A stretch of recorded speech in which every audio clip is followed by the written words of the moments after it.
is about my last time trying to make this damn video. I try to turn it to the side, to make it a little bit easier to upload it, cuz I've been noticing that when I upload on my phone, it has that little black border and I don't really like that. Especially, as a viewer of YouTube, I don't like seeing other people's like that. So, and it's about that time to watch the Saucony Jolies, so I'm getting a little frustrated. I want to smoke and I want to chill, and before I have to head out. And I really wanted to make this video. I look like shit. I really don't care because it's about that time of the year, winter time, where you kind of just throw a hat on anyway, so it doesn't really even matter. So, I want to make this video one last freaking time. And by making this video again, I'm trying to do everything that I didn't say or do in the last video. So I'm going to put this damn freaking thing up. Oh, you see? Starting off so wonderful. Okay. Perfect. Hello, world. Oh my goodness, I look so great. Hi, how are y'all? I hope everybody is having a wonderful day. Okay, so somebody asked me, how can you smoke outside and not get caught? I will tell you. Okay, so this is my little box. This is my box of secrets. This is what I use to smoke and this, and I roll on this and everything. So, first things first. Grinder. A grinder is very helpful because you grind it up without having to get that Cheeto finger thing on, and you get your weed nice and fine. And so you do that, you get your grinding, it gets nice and fine, and you open up your next chamber, as you'll see, and the weed comes out. I'm not going to show it to you because it's illegal. Okay, so I live in New York, so I'm not allowed to show you these things because I don't have any propositions to save my ass. So, all I can do is pretend. Pretend there's some weed. So, here's an empty baggie of a dime. That's a dime bag. Okay? You want to make sure that you have containers. Containers are life. This is an Altoids container. This is a Skull Candy's headphone container. After you grinded up your product, depending on how you're smoking, might it be a one-hitter, a bong, a bowl, a blunt, a joint, a dap, a vape, I don't know. You can use a container. A container that doesn't cost you nothing. You buy headphones, you put your crap, your weed, your tobacco, whatever the hell you're smoking, and you put it in here, and you close it up. You put it in your crap, and you go wherever the hell you're going. Because you know what? This is an easy method to keep your shit in order. So you don't have to be lugging around this big-ass thing so that, oh, blah, blah, blah. I pre-grind, I pre-roll. If I'm going outside, I'm going to pre-grind it. So I don't have to worry about that wind. So I'm not spending $20 on a bag or $10 on a bag, and I lose half of it because the wind thinks they run shit. Okay? The same thing with the Altoids. You pop your bag in there if you want, and you close it up, and you put it in wherever you want to go, and it's an Altoids container, so it's less noticeable. People won't be like, oh, can I see what's in there? There's no Altoids in here. These are just seeds from, they're weed seeds from some bags we've gotten, and we've been trying to grow, and our plants over there trying to survive. Okay, this is a one-hitter.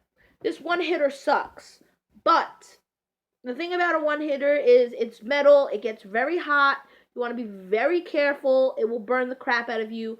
If you are a smoker, if you are a new smoker, you will get burnt a lot, okay? For the first couple of times, you'll learn how to hold the lighter the right way.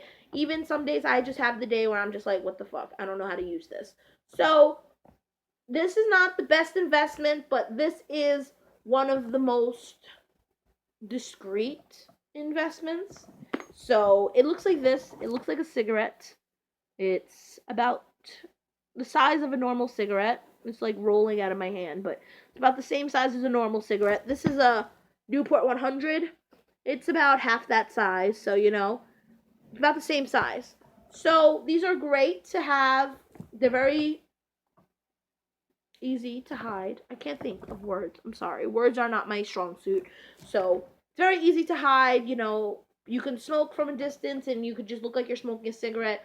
Thing about this, it doesn't have a cherry, so you will have to just keep lighting and lighting and lighting it, but it's fine.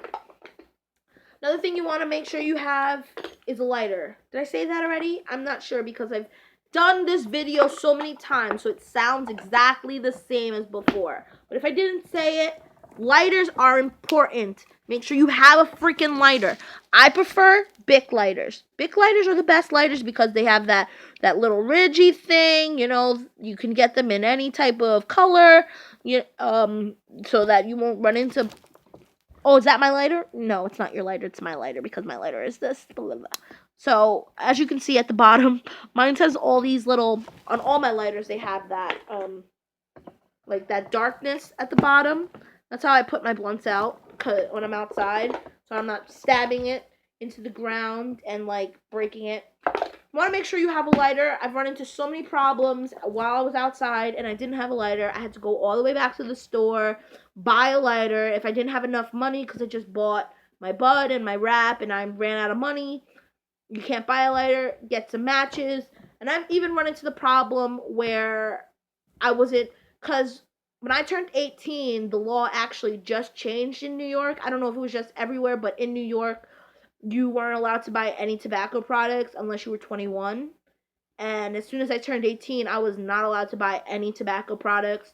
And I wasn't even allowed to get a lighter or a matches for that matter. So it was so annoying. But depending on the store, you know, it doesn't really, people don't really care. They'll give you a lighter. But depending on the store, it all depends on where you live, your area, and things like that. To be honest, not to sound like crazy, I live in the hood. I've lived in the hood most of my life, I'm not the hood. The hood, I live in a private development away from the projects. But if you go to like a hood like area and you go to like a corner store or a bodega or something like that, the owner of the store or the person behind the counter really doesn't care how old you are. So I would tell you, go to a place where, it's not so class A, where it's, oh, you have to have an ID, blah, blah, blah. So I don't know what else I said in the last videos. I don't know if I'm missing anything. Gum, important. You want to make sure it's minty. When it comes to sprays and stuff like that, stay away from the fruity scent. Stay away from that. When it comes to smelling better, you want to pick that old lady smell. The stronger the smell, the easier it is for it to come out. I've come to a point where I just put 99% alcohol in like a spray bottle and I just spray myself with that because alcohol, like the, rubbing alcohol, has a really strong scent. And, if somebody's smelling alcohol, they're definitely not going to smell weed. So that's my advice to you on the smell. Other than that, pre-roll your blunts, pre-roll your joints, put them away somewhere. I have this. You can fit about a lot of joints in here. It's not that big or anything, but you can put your joints in there. You can put if you have a small blunt, you can put your blunts in there. If you're a blunt smoker, these containers are very useful for clips and stuff, so you don't get that clippy, like that after smoked smell on you. You put them in here, you pop them somewhere else, and you get rid of the smell. You just want to make sure that before you even go outside, you make sure that you know what you're doing. Don't make it into like, oh, let me write 3 weeks in advance my itinerary for going outside and smoking. I kind of just mean, think smart. If you see a cop, don't smoke right there, go walk a little bit, walk around the block. And a lot of the best places I've smoked were in the most random, on the side of the street, walking down the block. The less suspect you look, the better it is. If you're smoking with 5 or 6 people, I, of course, would advise you to have at least 2 blunts because, trying to smoke with 5 or 6 people with only 1 blunt is kind of annoying. A lot of you won't get high, typical shit. I don't want to keep this going any longer. It's already been like 10 minutes, so I'll see you guys in my next video. If you have any questions, if I haven't answered your question that you had, please let me know down below. I would love to answer it. I would love to know what other videos you want to see, and just let me know. That's really it. Have a wonderful day. Be safe. Stay high. Oh, I'm stealing Dear Jane's thing, but I really love it. It's stay high, stay happy, stay healthy, and just be happy, just do what you need to do and just have a wonderful time, okay? If I have there are some weed tubers out there that are really great. Jane Dro, Sound Drone, people like that. Go on YouTube, look on them. And just, it's all trial and error, but be safe. Be very safe. Keep your eyes open. Protect yourself and protect your close friends, okay? And if you have any more questions, comments, concerns, please let me know down below. Comment, rate, subscribe. I don't know what the fuck that means. Rate meaning up or down, whatever you think. And just let me know what you want to see. Oh, look, I spoke for another whole minute and a half. I'm so sorry. Goodbye!